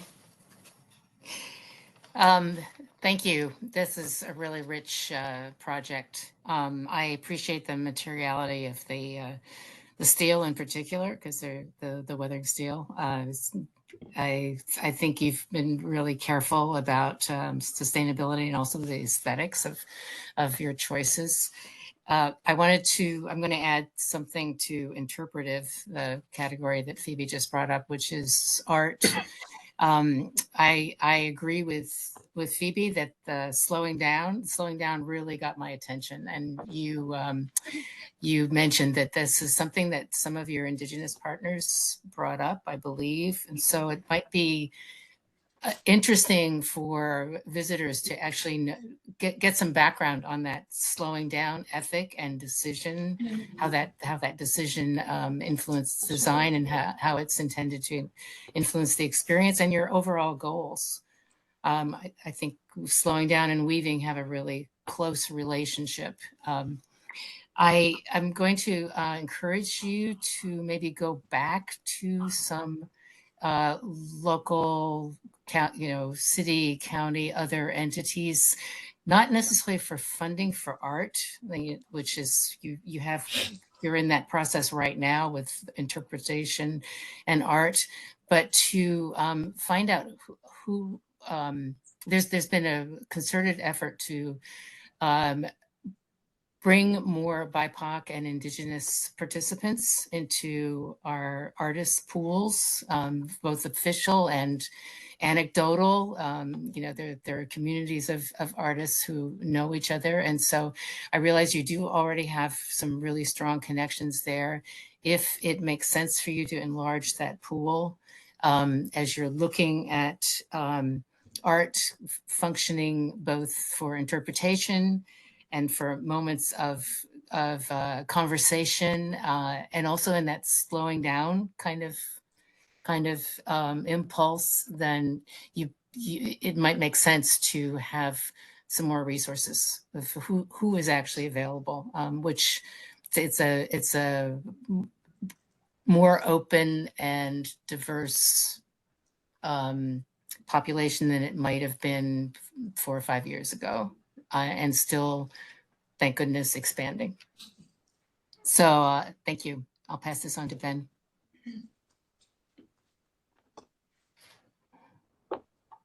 Again, great project, great presentation. Really excited about the no stair and just the pathway through that you guys have thought about. So I think it's wonderful. No comments other than great project. Eve.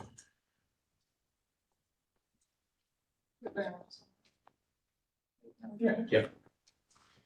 So concur with what Ben said. This is a really exciting project. I'm looking forward to seeing it, and visiting it, bringing our granddaughter to see it, visit it.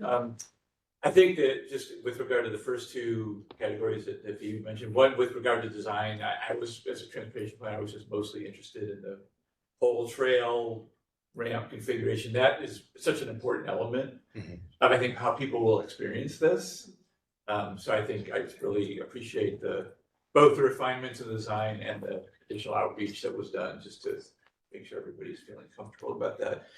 And then with regard to how you responded to comments, I feel like that's been a really important element of this project all along. And I really appreciated in both the prior presentation, this one, how you sort of brought the design elements back to kind of the broader strategic plan. So we don't always get that. And, it's always great to hear how does this piece relate to what we're trying, as a planner, that's what I'm always looking for.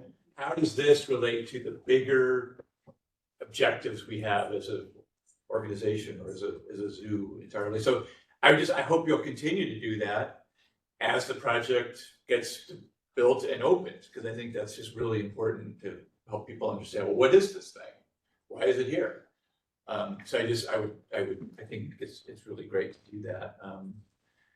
And then I also really appreciate the fact on that point that you're going to do ongoing evaluation. That's something that all agencies do well sometimes. I think that's great. And the final comment is, again, going back to the previous presentation as well, I just really appreciated in your outreach how you try to tie this back to climate change and what can I do, or how does what I do?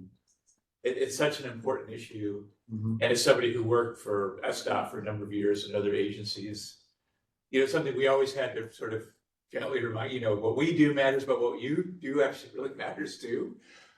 So I think and I hope that is something that the zoo will continue to do, not just with this project, but with other projects, because it seems like an important part of your mission as an organization. So thank you. That's it. Oh, again, thank you for the presentation. I think the zoo, as I was listening to this presentation, it really just emphasized to me how important the zoo is as a third place to the city and how much more awareness there is. I think in recent years of the importance of third places in the city, and it really seems like you all are really keeping that in mind and leaning into that. And I would encourage you to continue to do that, and not just having this be a place that someone goes to once to experience this, but how it can be that kind of continual resource, that continual third place to visit and want to come back to, and be that kind of regular place that you were existing in outside of your home and your work. So I think that's really exciting. In terms of kind of responding to previous recommendations for community output and sustainability, I think you guys have really demonstrated the amount of work and thoughtfulness you put into building materials, into considerations with design, into not just checking the box and following up with, okay, how did we do? How did we kind of evaluation after the fact? I think sometimes projects can forget that, and so it's really encouraging to hear that, and it was encouraging to hear meeting people where they were, rather than just like, oh, come to us, you do all the work, and we'll just sit here. So I think that was really positive to hear that. For the design elements, a couple of comments that I have is suggestions to just really lean into those disability and sensory opportunities. Sounded like there's a lot of opportunities and desire for those touch abilities. For, can there be microphones in some of these exhibits, and you can have headphones for, I want to listen to what it's like to be in these environments. Really making sure those railings on the overhang aren't visibly barriers to little kids or wheelchairs. Really thinking about all users and every sensory way that they engage. So just an encouragement for that, and kind of veering off of that, as I was looking at some of the kind of renderings you had, I'd also encourage you to think about all the seasons and weather we have here. It's so easy in concept designs to see sunshine and spring. Yeah, it's yes, I would encourage you to think about what the space looks like in the snow and the rain. And you know, I what came to mind was the Cedar River rain drums and like how that makes what weather we have here, our rain and the runoff, as we were talking about just a minute ago, it celebrates that. So I would also just encourage you to kind of consider those and kind of coming back to I want to be here when it rains because of this. I want to be here when it's sunny because of this, and just kind of embodying that.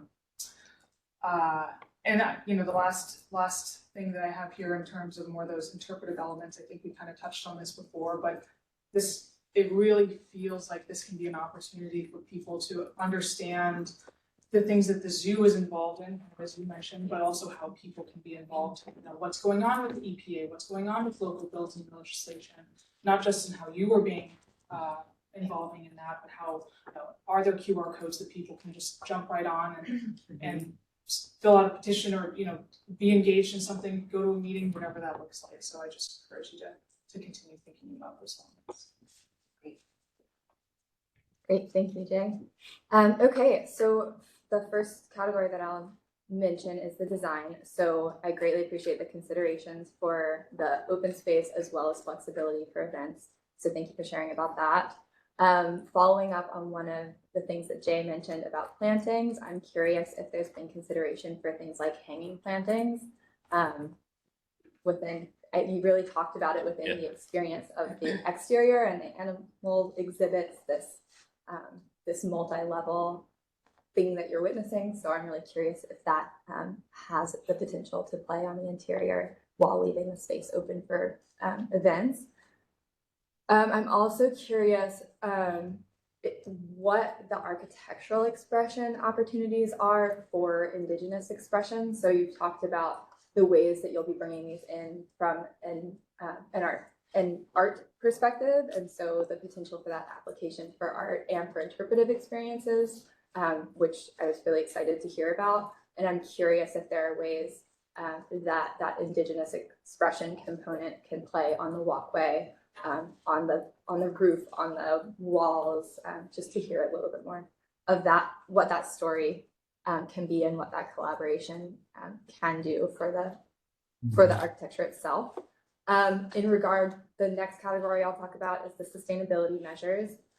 So following up on the two questions that I asked. So with Oregon Ferris lumber, you talked about the production and their sourcing. And so I would encourage you all to use this as an opportunity to be a partner to them in furthering their not just their sourcing story, but their sustainable forestry practices. And so can this one, just engaging with them, understanding what their current forestry practices are, to seeing if there are ways to move further into maybe Indigenous sourcing or into any better recommendations for forestry practices based on wherever they currently are. So just the opportunity to push our industry forward in that regard with this project and with the many collaborators that are already involved in your network.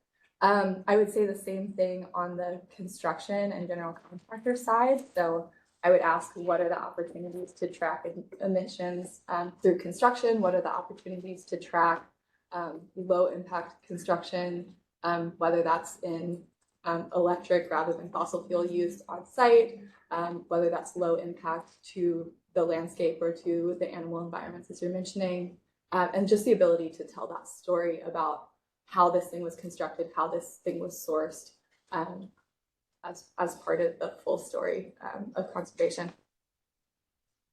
The next one is just an appreciation for the continuation of the community engagement and the multi-agency collaboration. So thank you for that last slide update on the transit. I know that we had that conversation in your 30%. So it's really exciting to hear that that transit access move forward, and thank you for that.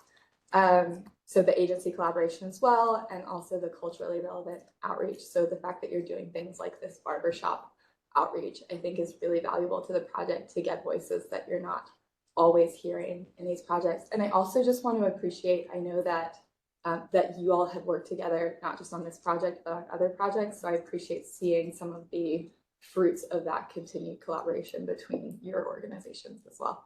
And I'll pass it to Matt.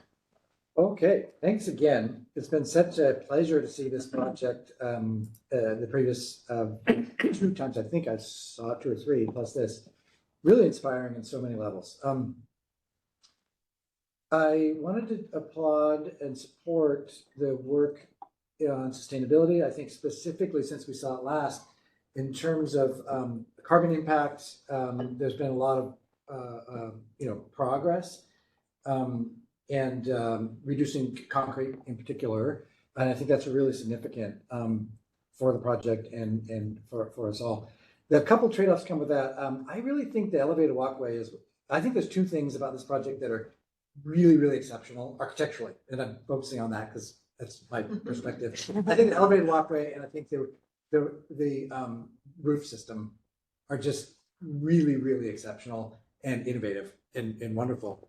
It seems like with the change, previously the walkway, as I understood it, it had a concrete structure that allowed it to be much more serpentine. Mm-hmm. However, I think what you've done now is an improvement in that.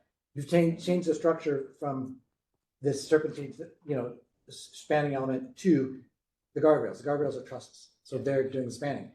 And then the walk surface gets to be really lightweight and permeable. That's great. The trade-off is that you no longer get the serpentine. You have a series of angles because steel is a rectilinear thing.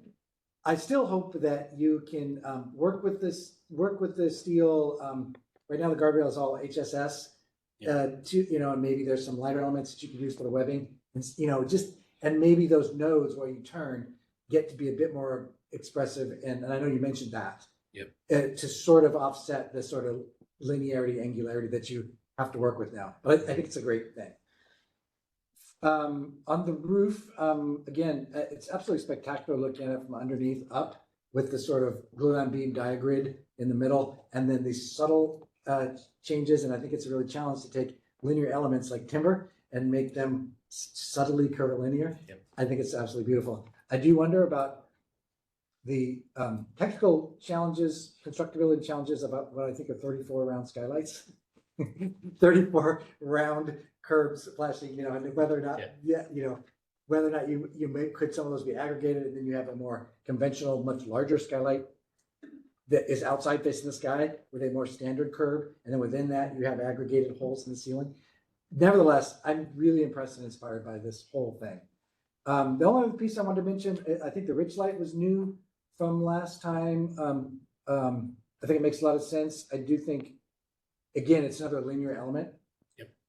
And so how does that come together with exposed fasteners, or is it an open joint rain screen system? I don't know, but it seems like there's a lot there that could be another rectilinear to biomorphic challenge. There's a set of details we could have shared. I'm sure there is, but we didn't. But it's really exciting.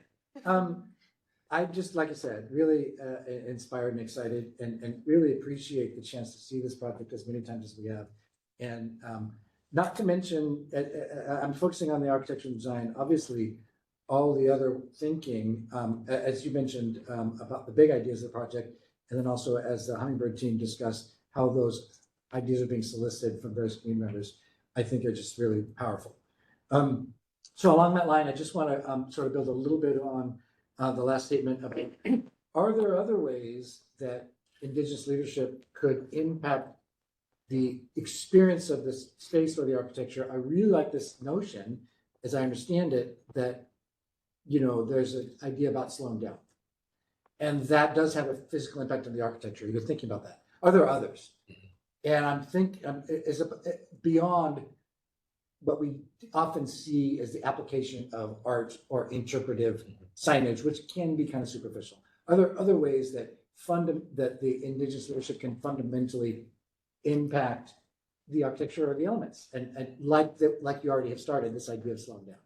So those are my thoughts.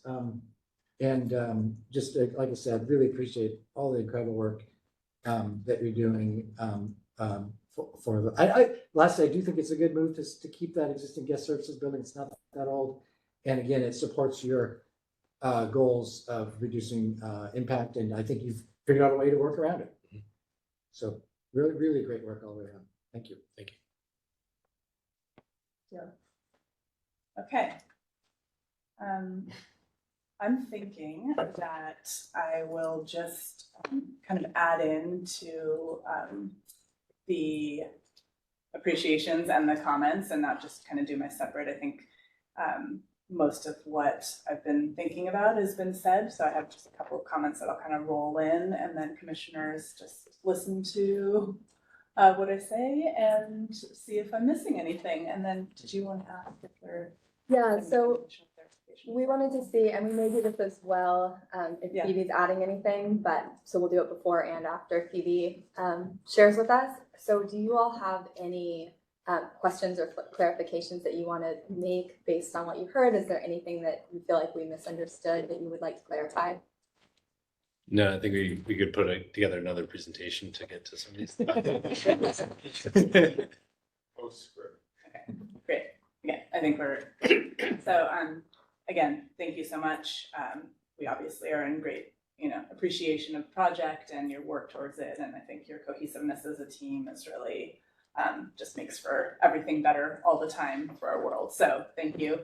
I'll kind of go over what I heard about kind of overall appreciation for the project, and then roll into just kind of more recommendations and suggestions, and then we'll take an action. So in general, I heard just appreciation for your in-depth, multifaceted approach to design and engagement. I think that just kind of percolates your whole presentation and your conversation.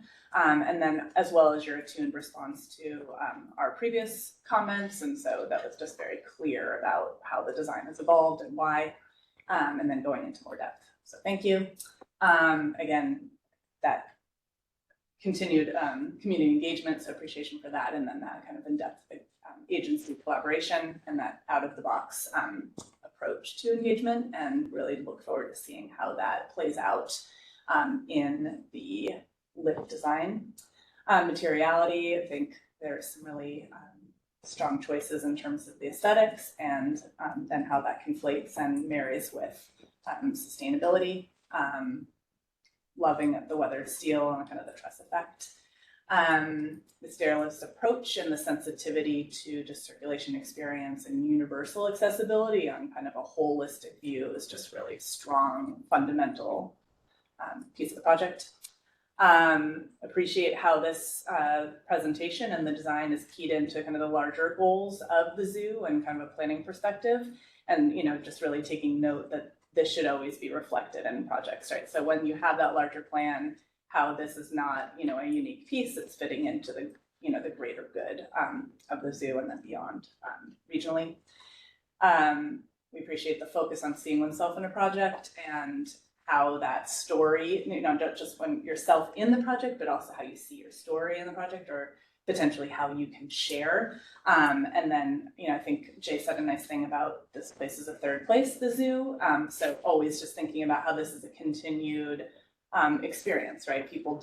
I live very close to the zoo actually. So like when I moved there, I was like, oh my gosh, I can use this as the playground. And I don't just go for an hour, and I can go to my favorite spot, which happens to be the Northern Exposure. I call it Northern Exposure Walkway, right? But those places that you really feel immersed in. And then finally, appreciation of, continued refinement of sustainability, really looking at the reduction of the carbon footprint, reduction of concrete, and then, the retainment of the guest services center makes a lot of sense. Okay, so that's the appreciation. So recommendations, just kind of piggyback on that and kind of grow from there. I think we all liked this notion of the slowing down. So really continuing to keep that feedback as, you've talked about in the beginning, have this opportunity to continue to refine this user experience. You talked about the interior, and I think you can see it on the exterior as well, that kind of granularity and that sense of place really can continue to burgeon within the design. So really thinking about how you slow down and you articulate those special moments, whether that be art or articulation of space or learning potential. I was focusing a bit on that kind of the entryway. I think there is a bit lost at, with not having the guest services removed. So how to articulate that sense of entry and kind of that ceremonial space. It is a 360, it has 360 access, but really thinking about how each one of those are different. And I do think you do have a main entry, and so how you articulate that and really bring people into that experience. I think that you'll be able to do it, but really looking to how to elevate that figuratively and literally, since you get on the map.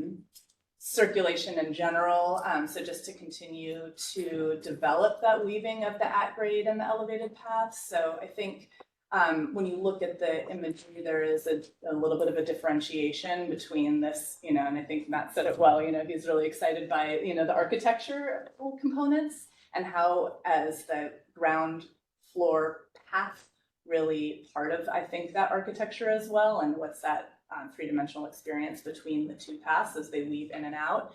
And then thinking about, rain comes down through the grading now, so how is that experienced, and also does it make you want to pass underneath it when you're on that garden trail? Now granted, you're under, you're walking through, but there is a difference between walking under something that you perceive is going to be a roof or cover and it's not. So just really, I think, exploring that relationship between that three-dimensionality of paths will continue to elevate the project. Art, bringing in a larger pool for interpretive art. I think we've said this in terms of looking at how Indigenous art and Indigenous art leaders are reached out to in terms of kind of the bigger pool. So not just Indigenous art, but also BIPOC art and artists, and how to really make sure that that is informing wayfinding, interpretive elements, and art in general, and architectural components potentially. Accessibility, continue to lean into all user, the experience of all users and all senses. So I think that's a really nice way to think about that there is this, ability through these exhibits to have amazing relationships with nature and with people and with animals, and then make sure that those barriers are not perceived by anyone or imperceptible.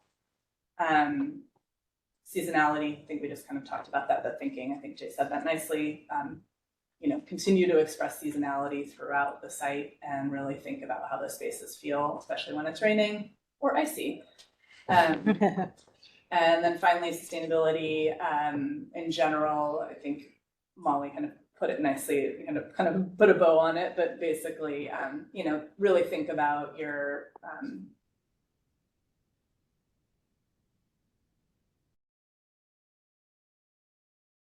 but thinking of them as a partner. So, continuing as we, talk about all of the community and agency partnerships, obviously using that as a partner, and I think continuing to push for our industry and just architecture in general, and just architecture and design and construction in general. So using that as a partnering kind of forward push, and then also during times of construction, really kind of hold the construction process to those same standards, and then use that as part of the overall story for the project. And that's it. Did I miss anything? Anyone?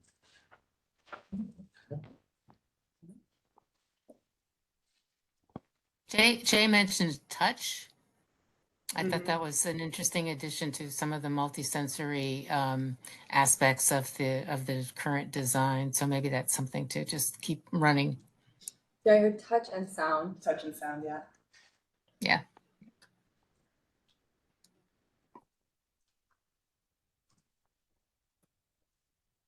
Okay, with that, I think we can go around for a vote. Okay. So, commissioners, starting with, let's go with the same order we've been going. Starting with Elizabeth, can we vote on approve the 9% design? This will be, as I understand, the last time we see you. Approve or not? I vote to approve with many thanks for seeing this so many times and its development. Approve. Thank you. Great project. Approve. Approve, thanks.